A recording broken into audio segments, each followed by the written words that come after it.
Mpaka leo sijaisahau maombi uliyoyaomba. Nguvu za Mungu, mbingu ikafunguka, nguvu zikashuka. Nilizunguka mara 2 nikaanguka chini. Ndiko huyo dada alizaliwa wewe. Amina. Huyo. Amen. Siku hiyo dada alizaliwa. Amina. Amina. Anajua mwenyewe alikuwa anatokea wapi, nipitia wapi, akatokelezea hapa. Bwana asifiwe.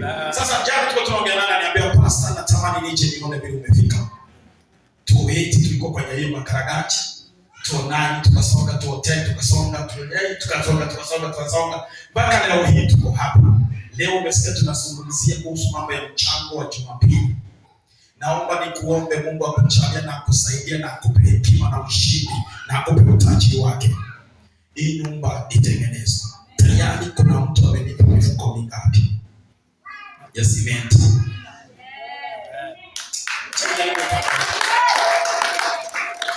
Huyo mtu amenipa hii mifuko 3 na ameniambia analeta 2 iwe 5. Na akaniambia pasa nikirudi nije nikute hii madhabahu imetengenezwa. Bwana asifiwe. Kuna pesa umekuwa ukitoa, si ndio? Unaweza ona kazi haijafanyika na kweli haijafanyika, uenda uchumi. Umeme tulikuwa tunaupokelea pale chooni.